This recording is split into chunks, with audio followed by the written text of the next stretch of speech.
part one, we went over democracy and how it may evolve at a conceptual level. In part two, we went over the devolution of an Athenian monarchy into a democracy. We went over how Sir Winston Churchill felt democracy was the worst form of government and concluded that it is perhaps the government of last resort. We explained the process of devolution from order to monarchy and decline to aristocracy slash oligarchy and eventually democracy. We also went over the stages a society may go through as they are caught in a steady progression towards a devolution into a democratic form of government. So we may ask, does disparity degenerate to democracy? Some viewers may still be skeptical about some of the claims in the previous presentation and may still be wondering if disparity and inequity or inequality or injustice may necessarily lead to devolution into democracy.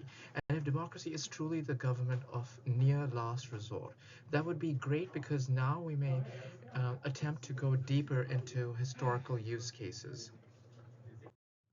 We then went over briefly over Athenian direct democracy, how it evolved, and Solon's attempts and how they influenced the Athenian government, moving from um, monarchy to elected archonship to monarchy again to back to near anarchy or democracy, which aims at anarchy. Recall, for purposes of this presentation, anarchy is defined by its etymological denotation, which is lack of a leader or an archon, and Athenian direct democracy is universally and widely observed as perhaps a vigilant opposition to leaders or archons or tyrants or despots. Um, and essentially, we notice that um, Solon's reforms, though they encourage a temporary restoration to monarchy, do not address the endemic cultural vices which ended up remaining in Athenian society. We went over some of them previously, um, but when it comes to um, terms like tyrant, despot, um, or even dictator, we will see that both tyrants and despots are simply synonyms for leaders. Excuse me. They're simply synonyms for leaders, as is the term archon. And it seems that such was the misfortune of ancient times that um, the word leader became an epithet and took on the negative connotations that we have today.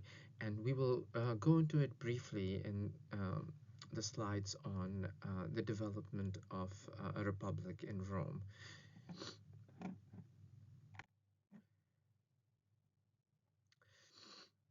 So, um, after Solon leaves, to recap, we have Pisistratus, who ascends to the throne by hook or by crooks, mostly by crooked methods.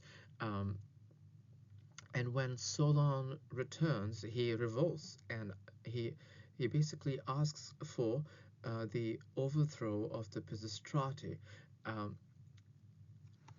but the Pisistrati were better than nothing, and sometimes with an indifferent and self-absorbed population uh, like Athens in those days. This relationship with a monarch was specifically Pisistratus was headed for disaster anyway. So we observe that Solon stands up to the reign of the Pisistrata. He is armed and ready by his doorstep to overthrow his reign and encouraging the Athenians to join him. But the Athenians are indifferent and they ignored him, even though Pisistratus used the most ridiculous excuses to worm his way into power. Uh, this indifference is observed through most unfortunate societies who are indifferent when it requires them to act. Um, but then, after years of abuse and criminal exploitation, um, uh, they suddenly end up reaching a tipping point and revolting, and then end up becoming suspicious of pretty much all authority. Um, and not just all authority, but their fellow human beings to an extreme.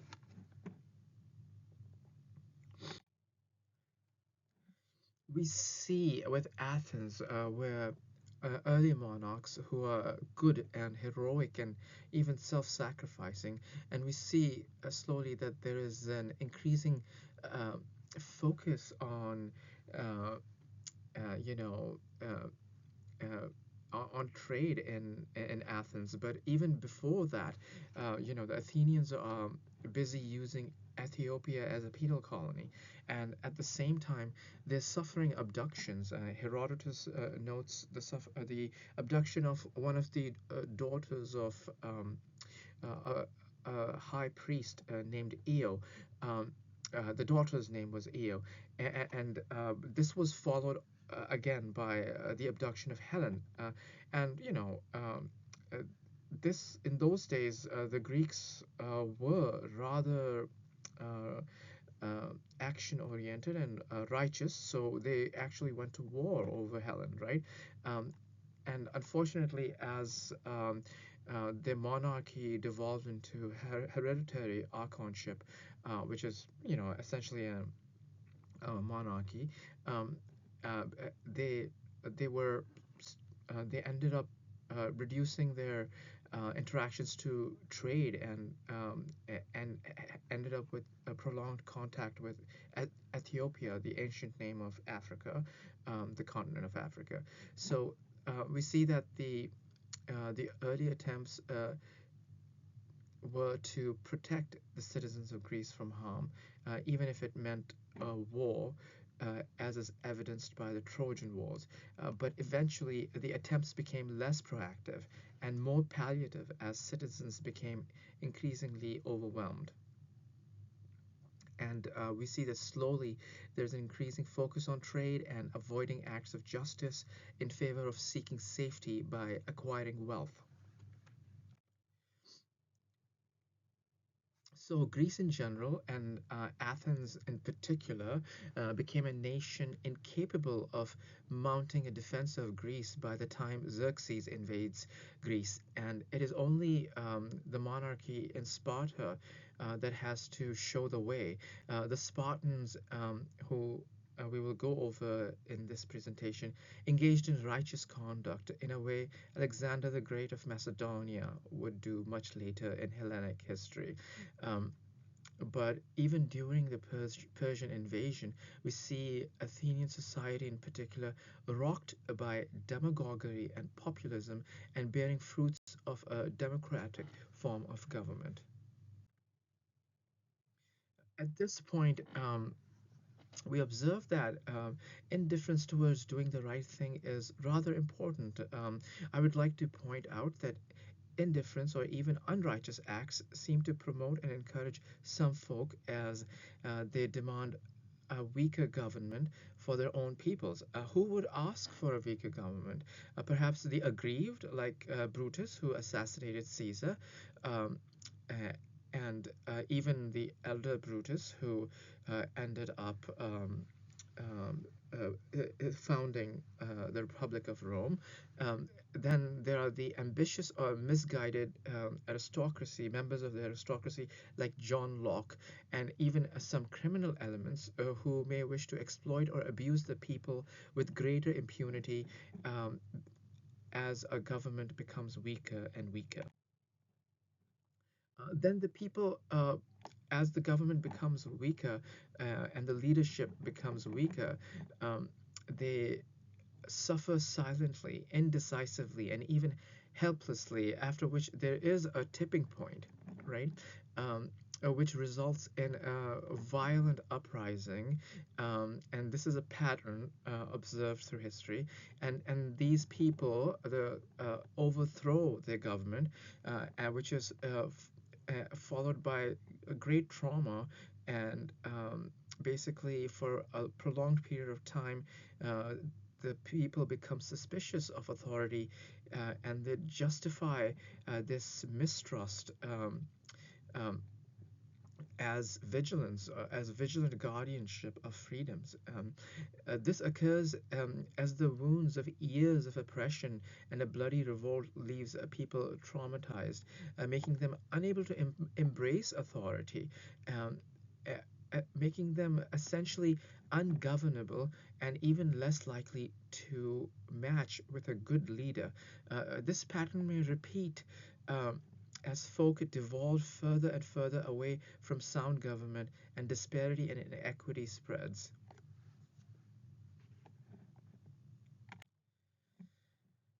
So, we will briefly go over some um, less historical and more conceptual notions, the notions that were explored by both John Locke and Filmer. Why would Solon abandon Athens after his reforms? Perhaps the answer may lie in the relationship between a people and their leadership, whether it is a relationship between a leader and led, whether it's a relationship between a king and his subjects, a relationship between a lover and their beloved. It is not very dissimilar to a relationship between a teacher and the students, husbands and wives, parents and children. Some of these relationships are written in the classical texts, and we will go over them as a way of explaining some historical phenomena. So we may ask why Solon would abandon Athens. Well, we may also ask then if we are modeling a nation along the lines of a lover and the beloved, or a parent and a child, a king and the subject. If we are modeling it according to that, we may ask similarly, why would fathers leave their children, or mothers abandon their own children? After all, people like Solon and even Romulus were considered founders and fathers of the nation. We see this in the news with oppressed non-white ethnic minorities, where the parents and the fathers, and even one too many people from southern Europe who are white may abandon their own children. On the other hand, why would some gentleman or lady be glad to assume guardianship of a child, an orphan, a complete stranger? Why would somebody be attracted to embrace kingship or leadership or parenthood? We see an eagerness to assume guardianship of the children by the nanny in the movie The Sound of Music. And we observe in Mr. Smith Goes to Washington, the protagonist, Mr. Smith, is a surrogate older brother and a father figure to the Boy Scouts of Vermont. Perhaps our monarchs, who consent to be our lovers, our defenders, and guardians, may have a similar relationship with their people. We will go over this in more detail later. So what we'll do is we will look at eventually a family unit, or a teacher-student relationship, or a lover and beloved relationship, and we will see how a nation may strengthen, or some may try to weaken a nation or even a government. We will, in a separate series, go over some of the attributes of the ideal leader or a monarch if there is interest. For instance, as I mentioned earlier, um, if we wanted to strengthen or weaken a nation at a macro level, how would we do it? We will ask questions like that. And for the purposes of study, we will simplify the nation to the dynamics of at a micro level to a familial level. We may ask ourselves this question: if we wanted to strengthen the virtues or weaken the vicious inclinations of a family or household at a micro level, how would we do it? If we wanted to deprive a family of their father figure or their mother figure and make orphans of their uh, of the children, how would we do it? All these things may come up when someone is leading or serving a nation. People may become increasingly intractable and ungovernable. Poverty may, for example, increase um, uh, and may cause a people to indulge in vices and excesses that may turn off the worthy suitor or a worthy king.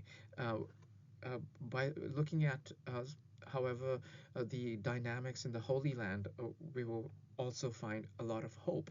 Um, uh, then we may look at the dishonesty and the sophist justifications for vices and unrighteous conduct, which may discourage some leaders from assuming leadership of a people.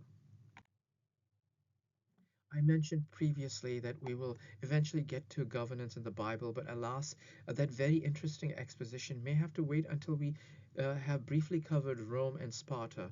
In this short presentation, we will touch upon Sparta and the Spartan monarchy, as well as a bit of evolution of forms of government in Rome. So we'll begin with Lycurgus's Sparta. Lycurgus was the founder of Sparta. He specifically designed Sparta um, with equality in mind. He baked in systems and institutions which would encourage as little disparity as possible. The high trust and equality made Sparta particularly amenable to a monarchic form of government. However, due to the inadequacy of the times, Lycurgus left one source of vulnerability. Um, he left a subclass of slaves called helots, who would become eventually the cause of Sparta's downfall. Now, Sparta yielded kings who were rather righteous in conduct. One particular incident stands out. While all of Greece was more interested in avoidance over defense of their land, Leonidas, when he heard about Xerxes invading invading from Persia into Greece, said, "I will go against a million strong army with my 300 soldiers to defend Greece while the rest of Greece vacillates." These 300 soldiers against a million strong army of invaders at Thermopylae. If there is an uneasy decision to make, this would be it. Their sacrifice would fortunately galvanize Greece and win them victory at Plataea and Salamis against seemingly indomitable forces. This is not to mean that every response calls for war, as we observe with Germany in World War One. It was just that the very right thing to do in those days in Greece was to stand up to the invasion. We only see this manner of leadership that Leonidas displays in other parts, like as in the Bible with Abraham, the prophet in the Bible, who marched his 314 or so warriors against the armies of five kings and kingdoms.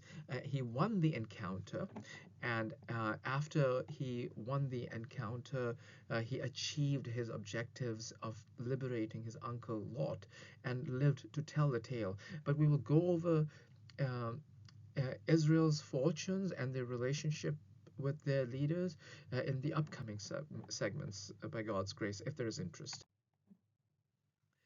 So Leonidas, by taking his 300 and taking a stand at Thermopylae, basically sacrificed himself, and his sacrifice would give all kings a good name and win admirers in the staunchly materialist, mercantile, and democratic Athens, particularly the best of the Athenians like Plato and Aristotle and Socrates.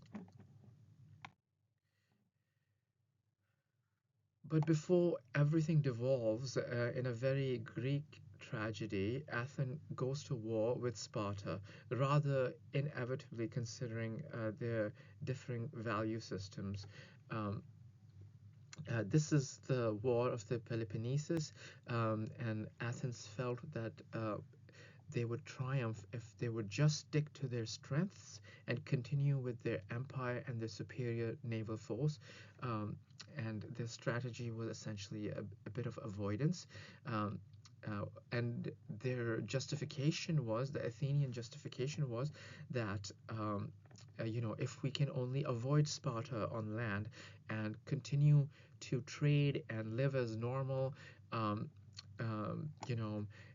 using our superior naval forces, we will win. That was their thinking. Now, why did they think that? Because Athens was mercantile and Sparta was warlike. At least that's how they justified the thing, justified the strategy. And they were going to wear a war of attrition against Sparta. So what they did was the Athenians, they built a wall around Athens, and a wall along the passageway leading to their seaports, where they would house their naval forces. The idea was, again, that they would avoid combat on land with the Spartans, who would eventually just give up the war, since the Spartans would be roaming the lands, unable to engage the Athenians, while the Athenians would be masters of the sea. The Athenians would continue with their naval empire and trade as if there was no war happening at all. So, unfortunately for Athens, strange things happen during wars, and a plague wipes out the best of the Athenians. As the war starts, a plague afflicts Athens, and the best of the Athenians are wiped out, including their general Pericles. Meanwhile, Sparta is continuously improving their naval warfare capabilities. And even though initial engagements do not go well for the Spartans, they are getting better and better, and they're defeating the Athenians even at sea, right? Now, meanwhile, as Pericles departs for heaven, he's grieving over the death of his children by the plague when he says a very strange thing, which is very revealing of leadership under a democracy. He says, "No living Athenian ever put on a mourning because of me." This is, of course, rather not true, because a large and best part of Athens perishes thanks to the plague and Pericles' leadership of the war.